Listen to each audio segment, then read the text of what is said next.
Hi, this is just a quick video on the issue that's just come up.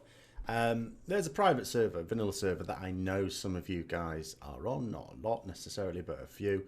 Nostalrius. Vanilla server's not for me necessarily. I can well see the appeal though.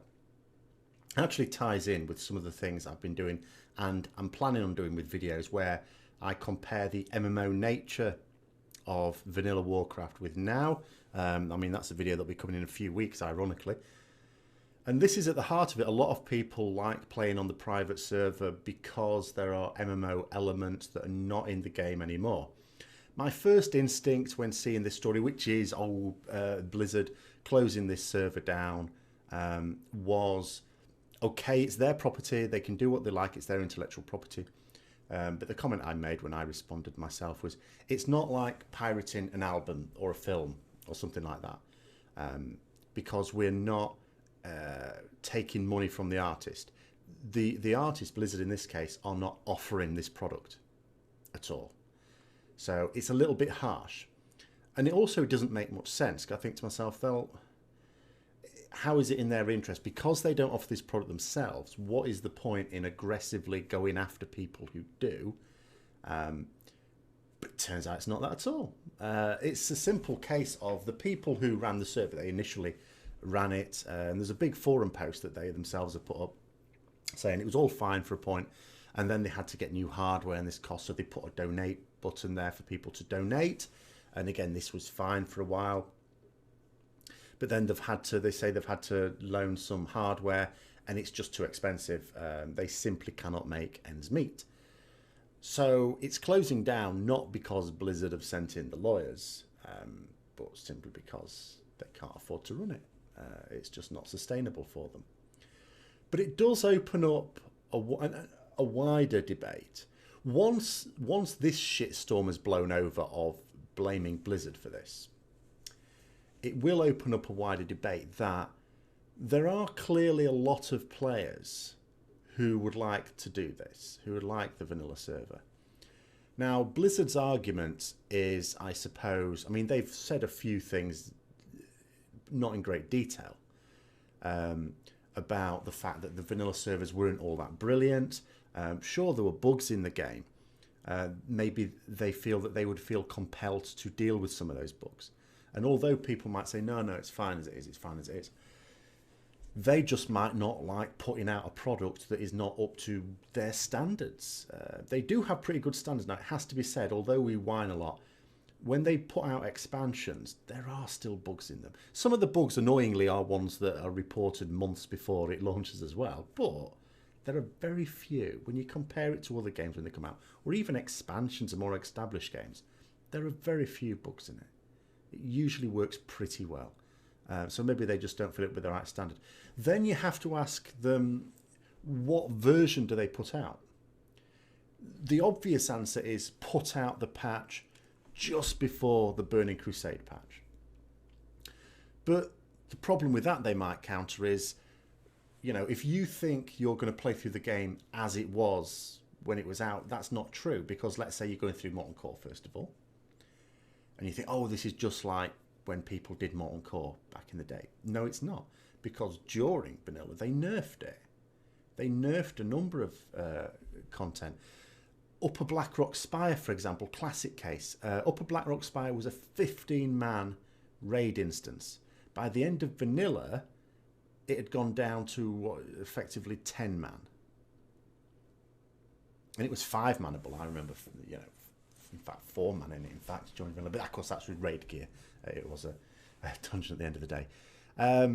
But it's not the same. They did remove some things during vanilla, and they put other ones in. So what experience is it that people want? So there is that question as well. And there's no way they're going to put out like a dozen, and there were more than a dozen patches, in fact, I think, or about a dozen. It was something like that. And then it might have been as many as 15, I can't remember. They're certainly not going to put out that many. Then they have to think to themselves, well, how many servers do we need to put out, and in which regions? So from their point of view, they may feel that it's more resources than it's worth. It may or may not be.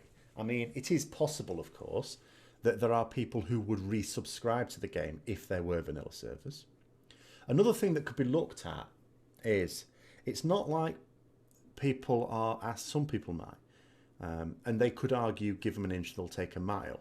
But it's not like we want, or anyone wants, for when a new expansion comes out, you leave some servers for the old expansion. So there's like servers for every single expansion. We're talking about vanilla, and I think now, after nearly 10 years since Burning Crusade, it's old enough that you could almost see it as a separate game, almost.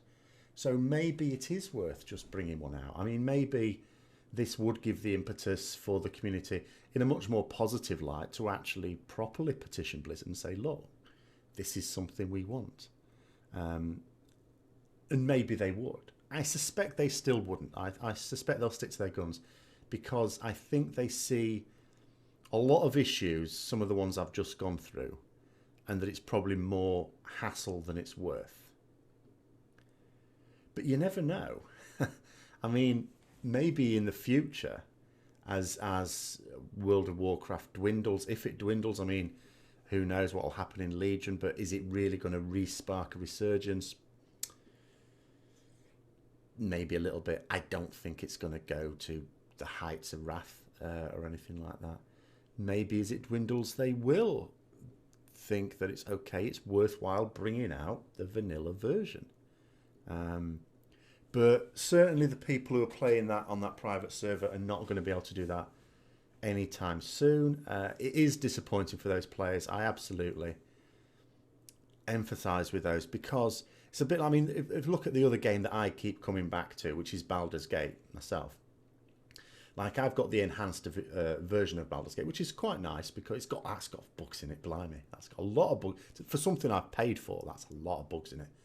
But it's pretty good, and you can play, for those who play Baldur's Gate, I can play Baldur's Gate 1 with Baldur's Gate 2 features, great. But I still have the discs for the first Baldur's Gate, so I can still play Baldur's Gate as it originally was. And I think that's what people want. And it is a shame, because with it being an online game, of course, it's not easy to do that. And it is a shame that Blizzard won't facilitate it, but I think I sort of understand why they won't, or why they think they won't. I think they are wrong in some of their fears, I have to say. But there it is. I mean, the bottom line is, in summary, it's Blizzard's intellectual property. They can entirely decide on who has access to it. It is a shame that when they won't offer it, that other people can't. But this isn't Blizzard saying to other people, no, well, they do say you can't do it, but they've not actually aggressively shut people down from doing the private servers, as long as it's not a retail version, I suppose. It's just that the people who are doing it can't afford it. So that's the situation. Let me know what you think in the comments below, and until when I put out another proper video, or more well thought out one, which I think is going to be tomorrow, it might be Friday, it all depends, because there's another Alpha Legion patch going out, so it's probably going to be an update tomorrow. But until then, I'll see you later.